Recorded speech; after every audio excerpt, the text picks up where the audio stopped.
Good morning, everyone. We're going to begin with some brief remarks from Chief of Staff Mark Meadows, and he'll be giving you all an update on Phase 4 negotiations. Good morning. As you know, over the last several days, we've been having conversations on Capitol Hill, Secretary Mnuchin and myself, with Democrat and Republican leaders, both in the House and the Senate. Last night, we concluded a meeting with Senator Schumer and Speaker Pelosi a little bit before 10 o'clock. And at the president's direction, we have made no less than 4 different offers to Democrats on Capitol Hill on how we can make sure that the enhanced unemployment that is set to expire today, along with eviction protection that is set to expire as well, is protected. And those 4 different offers have been actually rejected. But more importantly than that, they've not even been countered with a proposal. So the Democrats are certainly willing today to allow some of the American citizens who are struggling the most under this pandemic to go unprotected. And the president has been very clear for us to be aggressive and forward-leaning to make sure that they get protected. And yet what we're seeing is politics as usual from Democrats up on Capitol Hill.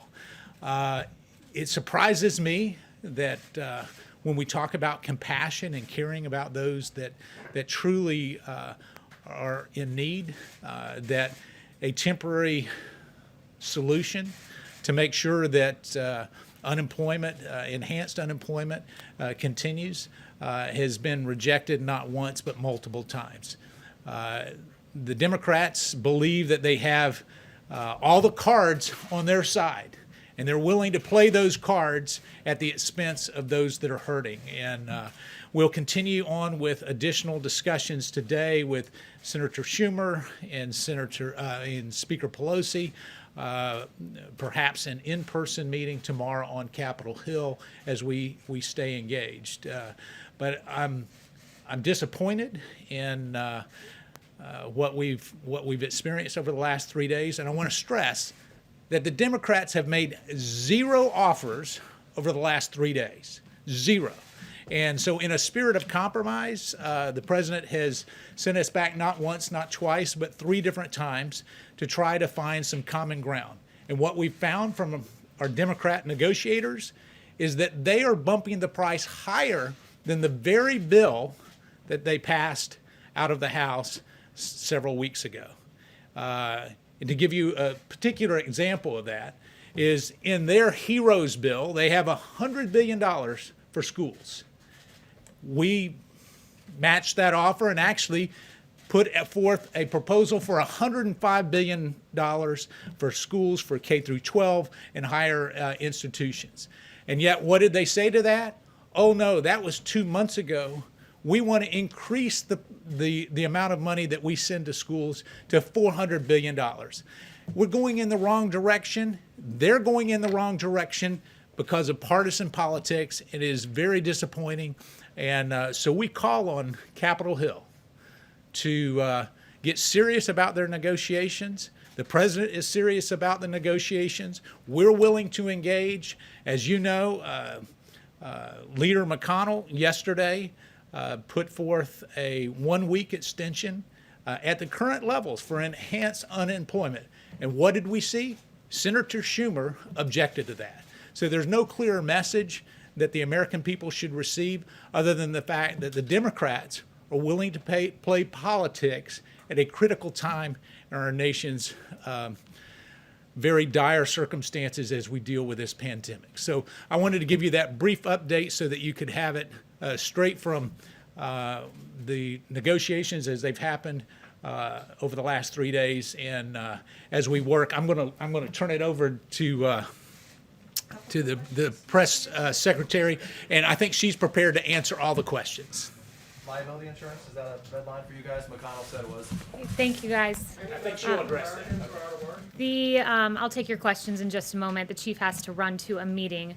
But earlier this week, I just wanted to start off with an overview of what we've been doing on COVID. President Trump visited the great state of North Carolina to highlight the important work being done as part of Operation Warp Speed. And thanks to President Trump's leadership, the Trump administration has made substantial investments, including investing in multiple vaccine candidates, with several entering phase 3 clinical trials, including AstraZeneca, Moderna, and Pfizer, providing financial infrastructure for mass manufacturing of potential vaccines, guaranteeing doses of a vaccine will be available for distribution shortly after approval. The race for a coronavirus vaccine is truly moving at warp speed under President Trump. In addition, President Trump is leading on therapeutics. Over 140 clinical trials are now underway. Remdesivir, dexamethasone, convalescent plasma, and monoclonal antibody treatments. Yesterday, President Trump visited the American Red Cross headquarters to hold a roundtable on donating plasma. This initiative will empower Americans to help their fellow Americans in battling the virus. These critical investments in a coronavirus vaccine are due to the fact that we have a businessman in the White House. And according to the Wall Street Journal, quote, Democrats blame the U.S. case surge on inadequate testing and contact tracing, but the U.S. has averaged 2 to 3 times more tests per capita than most European and Asian countries. Indeed, we've done more than 59 million tests, with India at number 2 with just about 14 million tests, so quite a difference there. Arizona, California, Florida, and Texas all were doing more tests per capita when they lifted their lockdowns, more per capita than Germany, Spain, France, and South Korea have averaged. The U.S. is the undisputed world leader in testing, and on top of the more than 59 million tests that we've done, the FDA has authorized more than 193 tests under emergency use authorizations, including molecular and antibody tests. Under the leadership of President Trump, the U.S. is leading the world in safe and effective therapeutics and the rapid development of a potential vaccine. Together, as one American people, we will defeat the invisible enemy. And with that, I will take questions. Paula. Kayleigh, thank you. On Mark's comments about how it's Democrats who won't compromise, Democrats came up with a plan 2 months ago. The Republican plan was just presented on Monday, and in that time, the president has contradicted the Republican plan on the amount of stimulus checks, on student loans. Mitch McConnell threw you guys under the bus on funding for the FBI building. What do you say to the tens of millions of people who are going to lose their benefits when it appears that the real issue is that Republicans cannot agree among themselves, even though they've had months? That's not it at all. In fact, Democrats offered a $3 trillion plan.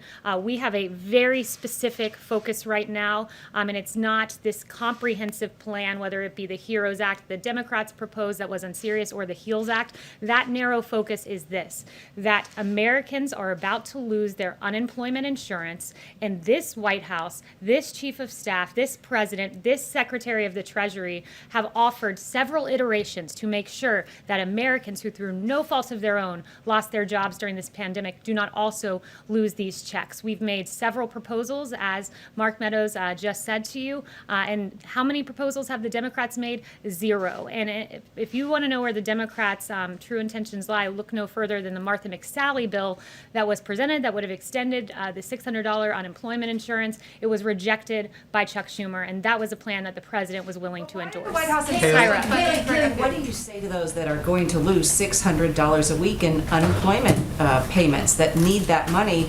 And also, why didn't you start negotiating earlier, and why only the offer of an extension of 1 week? Well, what I would say to them is that this is unacceptable, that the Democrats have been fundamentally unserious. And you just heard the Chief of Staff say a great example of that is they had this massive $3 trillion bill that called for $100 billion in school funding. We then gave $105 billion, which then was deemed insufficient. So if Democrats were interested in extending unemployment insurance and helping the American people, they would have endorsed the Martha McSally bill and extended this by a week to give us time as we try to extend this in perpetuity while we also focus on evictions as well. What do you say to those Americans that are about to lose $600 a week? That they need to be calling the offices of Chuck Schumer and Nancy Pelosi and say, get to work and stop engaging in politics on the backs of hardworking Americans who deserve these checks, who lost their jobs through no fault of their own. Are you willing to pass on the liability protection? That's a question for Mitch McConnell. He said that that's going to be a part of any bill, but that's Mitch McConnell's, that's his priority. This president is very keenly focused on unemployment insurance, and the Martha McSally bill is a great example of what Democrats are focused on. Yes. Kayleigh, if the president is so worried about how long it'll take to count ballots in the election, then why isn't the president and this White House doing everything it can to secure more funding for staffing and other resources to make sure that we can have a safe and proper election? Look, what this White House is focused on is making sure that our election is not riddled with voting fraud and that the timetable is not hung up here.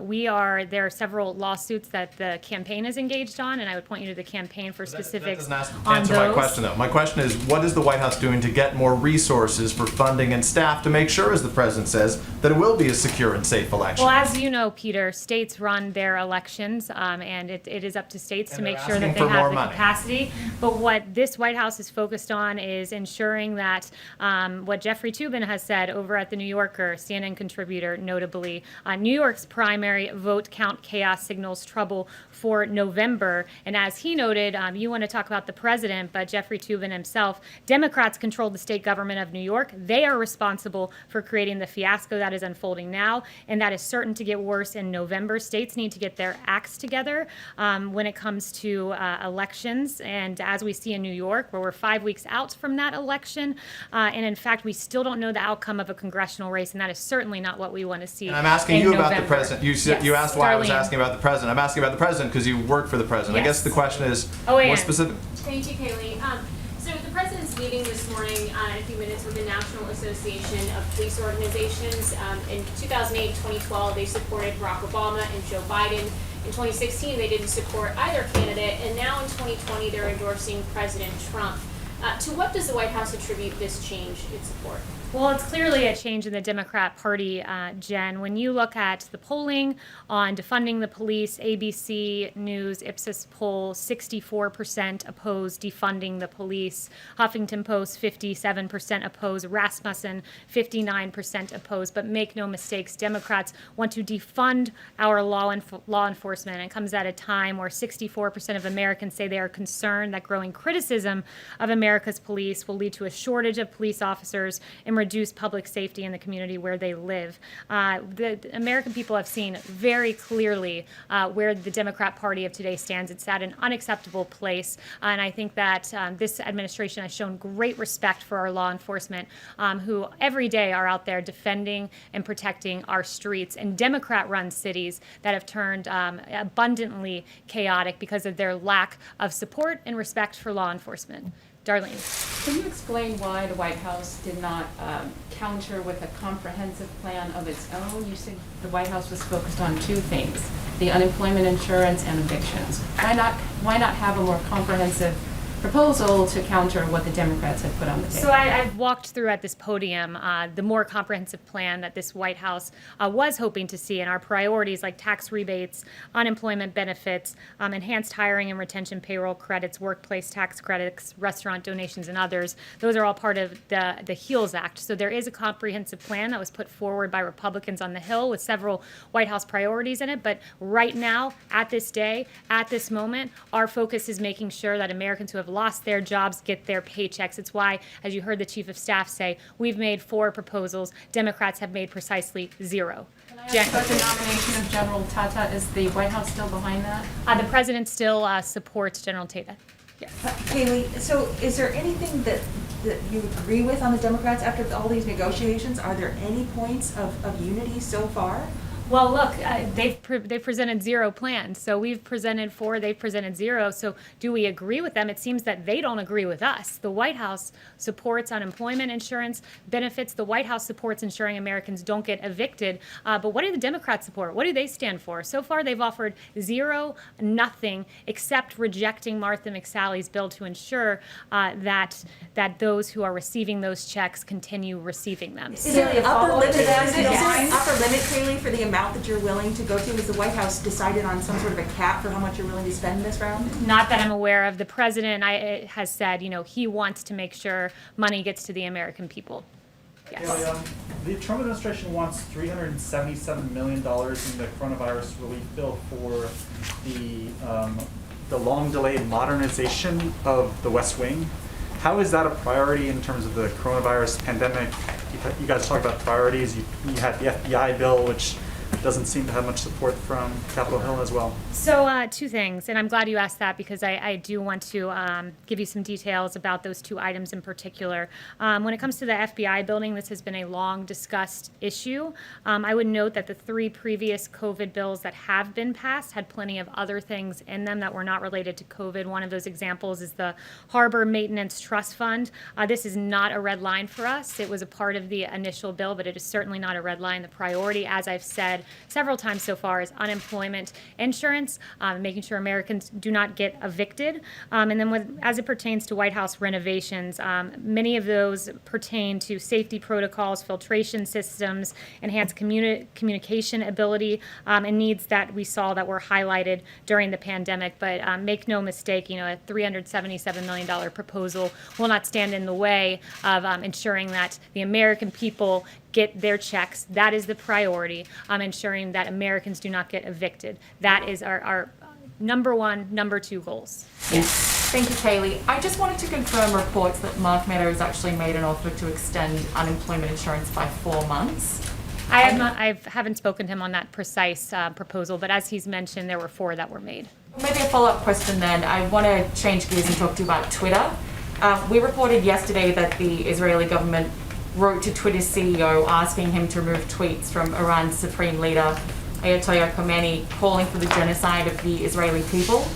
The company refused to do that because they said that the tweets were, quote, comments on current affairs. I'm wondering if the White House has a response, given that Twitter has recently begun restricting the president's own tweets for glorifying violence, quote, glorifying violence and spreading misinformation, and if you have spoken to the president about any further action perhaps he's taking on social media companies. Yeah, it's a great question, Ebony. I did see that New York Post story, and I thought it was very eye-opening, and it tells you where these social media companies stand, where they're not willing to assess the Ayatollah Khomeini's tweets, but they are willing to assess President Trump's tweets. It's really appalling, and it just speaks to their overwhelming, blinding bias against conservatives and against this president. And we are taking action. The administration is submitting a petition to the FCC for proposed regulatory changes to hold social media companies accountable for their censorship. And this petition that was previously reported on earlier in the week asked the FCC to end the loophole that allows social media companies to escape civil lawsuits for their own speech, fact checks, and deplatforming. And the petition seeks to expose social media companies to liability as a speaker or a publisher if they act as editors of content on their platforms or remove lawful speech based on politics. And very good work by the New York Post in highlighting that issue. Yes. Thanks. Can I follow up on Darlene's question on Tata for a minute? You said that the administration is still behind him, but are you guys considering putting him in an acting role? I have no personnel announcements other to say than the president still supports him. Can I have one follow-up? Yes, thank you. It's been a month since there were reports of Russian bounties upon American military forces, and yet the White House has done nothing to push back on Putin. What is the delay?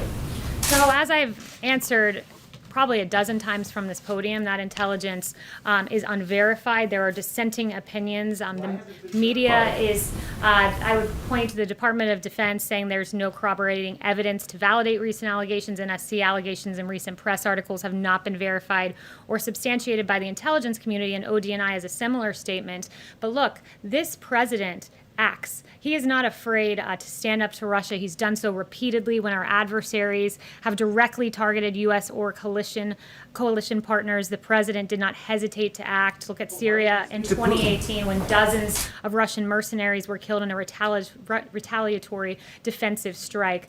He has continually stood up to Russia, will continue to do so, and this president will always protect our troops and our men and women overseas, and he will act on verified intelligence.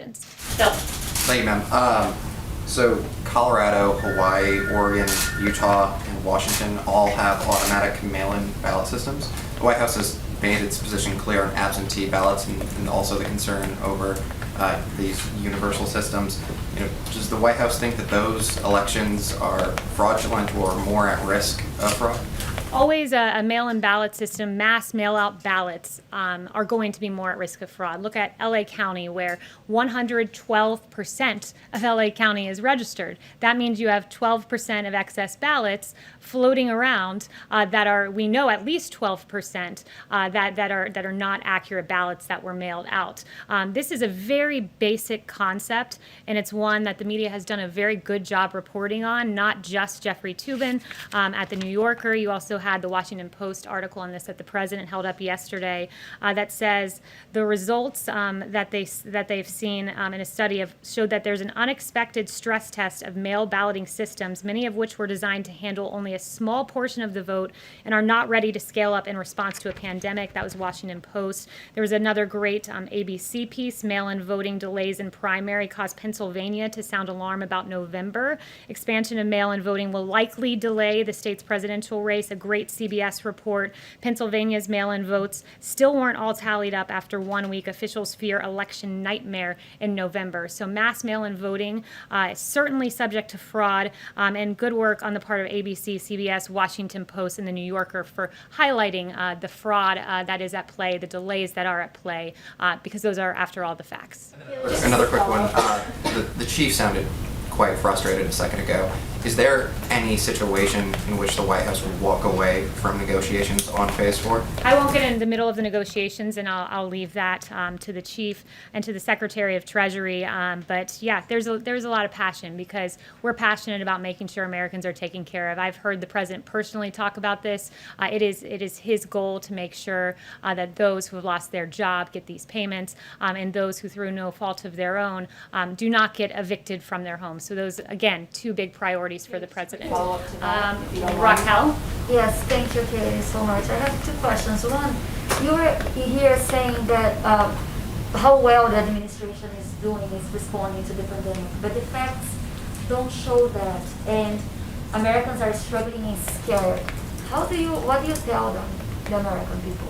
So the one thing I would say is the president's made clear that we're at a place where we want all Americans to make sure that they socially distance and that they make sure they engage in mitigation tactics. And the president's been clear on that. But one of the things I think, as when you look at the United States response, you look at the fact that we were supposed to have a ventilator shortage. In fact, we had a ventilator surplus. We were told that there's a testing shortage. Well, it turns out we've done at this point almost 60 million tests. This president led on the development of remdesivir. We just saw this week promising signs from convalescent plasma. Our therapeutics are advanced, I would argue the best in the world. And that's why when you look at, in particular, at the case fatality rate, which the president often talks about, you see that tells a big story. When the U.S. case fatality rate is at 3.4%, the world's is at 4% averaged, and the EU at 9.7%. That is a testament to our therapeutics. But we encourage every American to engage in mitigation efforts, and it's patriotic, as the president said, to wear a mask, especially when you can't socially distance. Hunter. Can I ask another question on the travel ban? Hunter. A travel ban. Travel ban. Yes, there is a movement growing called Love is Not Tourism. They are families and couples separate for a month because of the travel ban. Couples who couldn't be together on their childbirth, or mothers and sons, who are separated during illness. They are asking if the administration could consider a waiver in their cases. I haven't spoken to the president about those specific cases, but this president will always put America first. This president put in place the travel bans to protect American lives, and they've done that. Dr. Fauci acknowledging that the travel bans have saved American lives, and that is our goal at this moment. Hunter. Thank you, Kayleigh. Two quick questions for you. Herman Cain passed away yesterday, and obviously he had tested positive for COVID 9 days after attending the president's rally in Tulsa. Officials there have connected the rally to a spike in cases. Is there any concern that Herman Cain may have contracted coronavirus at the president's rally? And is the task force doing any follow-up to track other potential cases from that event? Look, Herman Cain is the absolute embodiment of the American dream. We are grieved and we are very saddened by his passing. He was raised in Atlanta, Georgia, on a small farm. He left with just the clothes on his back. His mother was a housekeeper, and he rose to be an extremely successful businessman and someone who was who contended for the nomination of our party. And I would refer you to a post on Herman Cain's website, and he says, "I realize," or his website rather, "I realize people will speculate about the Tulsa rally, but Herman did a lot of traveling the past week. I don't think there's any way to trace this to one specific contact that caused the infection. We'll never know." So that, and I will not politicize Herman Cain's passing, and I would just note the great contributions he's made to our society. We'll always remember him, and his legacy will stand. And then just a follow-up on another point. Obviously, the president's tweet yesterday seemed to float the idea of delaying the election. He later said, he supports no date change whatsoever. Given a little bit of the ambiguity and confusion there, can you just state unequivocally whether or not the White House wants to see the date changed and state 100% that that is not something that you support? The president answered this 3 times yesterday. He said, "I want the date more than anyone. I don't want to delay. I want to have the election." And in a local interview he said, "No one wants the date of the election more than me," because he believes November 3rd will be a moment where the American people acknowledge the great successes of this administration. Yes. Okay, thank you. Does the president support the Chinese-backed Hong Kong government in delaying their elections? Yeah, so I do have an answer for you on the Hong Kong elections. We condemn the Hong Kong government's decision to postpone for 1 year its legislative council elections and to disqualify opposition candidates. This action undermines the democratic processes and freedoms that have underpinned Hong Kong's prosperity, and this is only the most recent in a growing list of broken promises by Beijing, which promised autonomy and freedoms to the Hong Kong people until 2047 in the Sino-British Joint Declaration. I think it's appropriate as we see this play out on the Hill, this testimony by our doctors, to just acknowledge the real successes and work of this administration. I acknowledge the ventilators, and I talked about testing and just great American industry coming together, the American people coming together and working to get us through this tragic pandemic. And we grieve when even one life is lost. But I do want to point out just the early actions of this administration. When there were 0 reported cases in the United States on January 6th, the CDC issued Wuhan travel notice before any U.S. confirmed cases. But what were Pelosi and Chuck Schumer doing? They were calling on the GOP to support Bolton testifying. 0 reported cases in the United States on January 17th. The CDC implements public health entry screenings at 3 major U.S. airports receiving the greatest volume of Wuhan passengers. What were Democrats doing? House Democrats were preparing to file their first brief in the sham impeachment inquiry. When there was 1 reported case in the United States on January 21st, CDC activated Emergency Operations Center. What were Democrats doing? Chuck Schumer was calling for witnesses in the impeachment trial, and Pelosi released a statement criticizing Mitch McConnell for his trial rules. And finally, when there were 7 reported cases in the United States on January 31st, President Trump issued travel restrictions on China and the first mandatory quarantine in more than 50 years. And those travel restrictions saved American lives. But what were Democrats doing? Pelosi was introducing the No Ban Act, which would have imposed undue limitations on the president's authority to restrict entry of aliens into the United States. And what are Chuck Schumer and Nancy Pelosi doing now? Stopping Americans from getting their unemployment insurance. And it's despicable, and it's time for them to come to the negotiating table. Thank you very much.